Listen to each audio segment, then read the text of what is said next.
Oh, there's so many of you here. I'm so happy, but I'm going to move this along because I have one word to say to you people right now. Thuringia! Woo! Check it out if you haven't already, Mr. PZ Myers!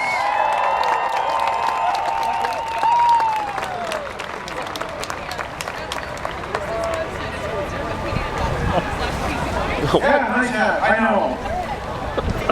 Okay. It's been a great afternoon, hasn't it? Thank the organizers who have provided all these wonderful, wonderful people to speak to, who have also come up before me to make me feel inadequate. But okay, it's been a great day, but it's been raining. I have to follow Greta and Tim Minchin and Adam Savage and all these great people. And I gotta tell you, I've been contemplating my sins. I've been wondering what I did to deserve this. And after a little introspection, I realized, yes, I am a sinner. There is a sin that is my favorite.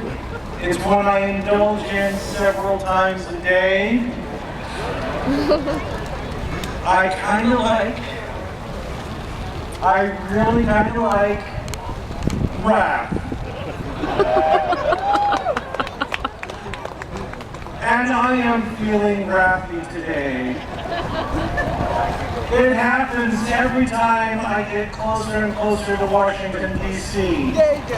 There's something about this place that makes me angry. You know, we live on a planet that's jam-packed with 7 billion people. So what has been one of the hot-button issues in Congress and the presidential race lately? Contraception. This is insane. This is absurd. This is not what we should be talking about. That issue is settled. But it's Congress taking seriously the idea of making contraception uninsured. And then, of course, to help them, we've got the Catholic Church, one of the largest religious institutions in the world, which makes opposition to family planning a part of its dogma and opposes condom use, even in countries where it's essential for disease prevention. So I'm feeling wrathful. We're confronted all the time with evolving viruses and bacteria. The Red Queen really rules the biological world, and we have to keep running just to keep up pace with the changing microorganisms. Yet policymakers and the public deny vaccination and evolution itself, and question the value of biomedical research. Maybe they don't believe in evolution, but the microorganisms trying to kill us are taking full advantage of it. So I'm feeling wrathful about that. Also, it doesn't show today, but our climate is changing by our own hands. And we can see this pattern of accelerating change writ in the rising graphs of CO2 and temperature. I saw it yesterday. Confronted with the challenge and the inevitable consequences of our current behavior, leaders of congressional committees on environment and energy hide behind their goddamn holy books. They say God promised not to kill us. Therefore, we should sit on our hands, keep spewing our industrial byproducts into the air, keep making money, and live in denial. Until the reckoning comes, of course. How effective can you be as a steward of the environment when you believe action is futile in the face of a God's desires? That kind of pisses me off.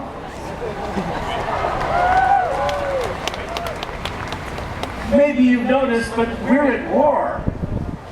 On one side of this war we have fanatical members of a death cult who believe that dying is a rite of passage into paradise. And on the other side, we have fanatical members of a death cult who believe dying is a rite of passage into paradise. This cannot end well. Combine that with the fact that too many of the people on our side with their fingers on the triggers are demented goddamn ghouls who believe that we are in the end times. I'm talking to those people over there. And further, they believe that Armageddon is a good thing. We are the people who oppose mass death and catastrophe. They're the ones who embrace it. Now, I gotta say though, my wrath is entirely bipartisan. While one party in our government seems more willing to throw our children into the bloody maw of war, the other party seems just as willing to destroy the other side's children remotely with drones and bombs. Perhaps if they possessed humanist values rather than bloody-handed Christian values, they'd be less likely to murder non-Americans and recognize our common humanity.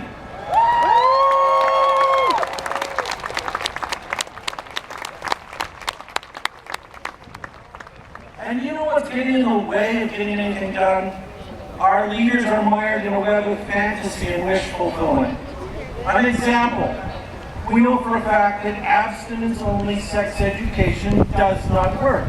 All it accomplishes is to keep kids ignorant and unaware, increase the frequency of teen pregnancy and sexually transmitted disease. Yet what do state legislators all across the nation promote? The solution that accomplishes the exact opposite material result that we should desire, but does satisfy the Puritans and prudes who live to foster guilt and shame. Another example, you may know who I'm talking about here. Happy clappy fools who sponsor the promotion of government-funded quackery. Why do we have a well-funded agency throwing money down the drain of homeopathy, herbal hocus-pocus, needle-diddling, and magical hand-waving? I want medicine that works, not hokum and fast-talking scoundrels and an illusion of efficacy. Yet another example, our draconian war on drugs. We have the largest proportion of citizens in jail of any country on earth. And most of them there are for victimless crimes, for puritanical efforts to use the cudgel of the state to enforce a self-righteous drug morality. It mainly seems to be used to justify the oppression of racial minorities, and as prisons are privatized, for profit.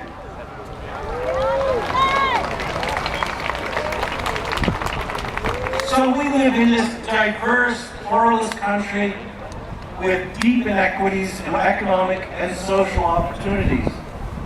And what have we got working in Congress for us? We've got forces straining to exclude, to demonize, to exploit, using the two greatest forces for hate and tribalism humanity has ever discovered: religion and greed. You want to wreck the planet? You want to wreck the nation? Mask your rapacity with piety, and it works every time. Now, where will we find solutions to these problems? Bored. Will prayer save us? No. I can think of nothing more ineffectual than closing your eyes and pretending an imaginary Superman will swoop down and save us. In every war we see this. Each side begs their deity to protect them and smite the other. And in every war, the killing proceeds unimpeded. But our representatives know that it makes a fine photo op to stand on the steps of Congress with heads bowed and hands idle. Or even sillier, they wander around daubing the doors with oil because for some reason God loves grease. Will the holy books save us? No. They're old folk tales and legends, vague prophecies and promises, outmoded moral guidelines. There is a pretense to wisdom, but none is present. Fools love to wave that magic book out and hide their ignorance behind a cloak of tradition And we always did it that way. And what was good enough for my dad is good enough for me. But this isn't the 19th century anymore. And medieval advice is dead weight and a burden to human progress in the 21st.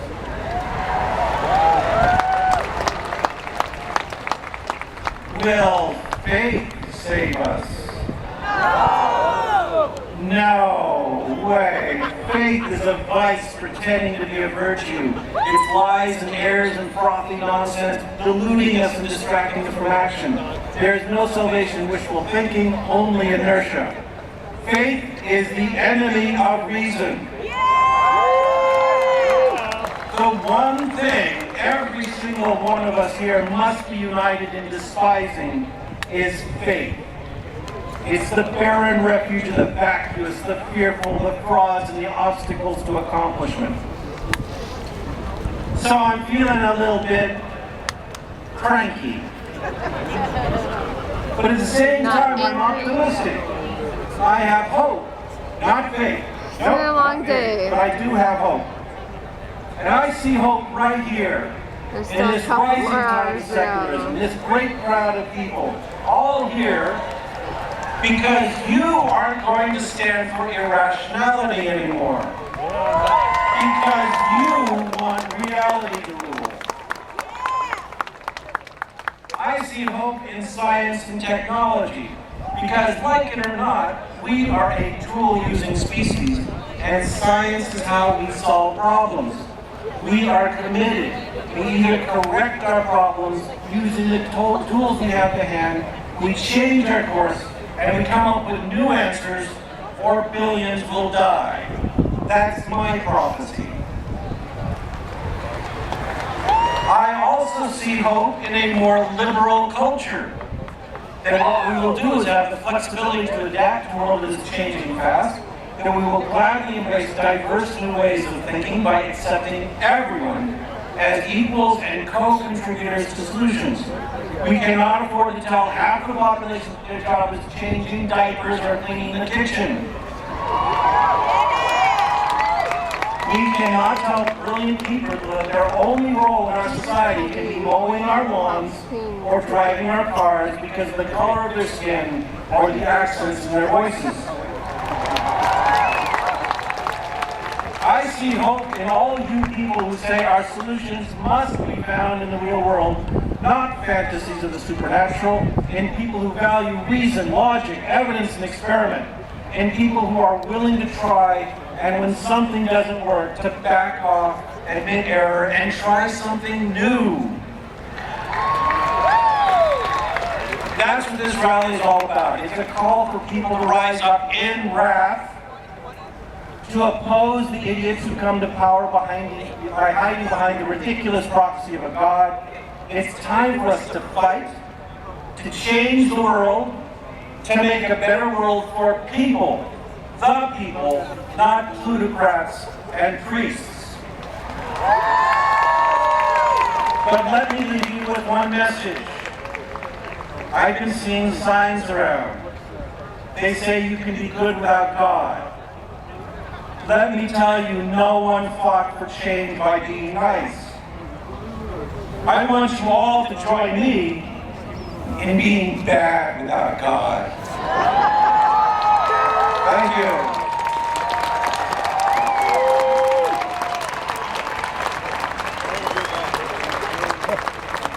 Easy Myers!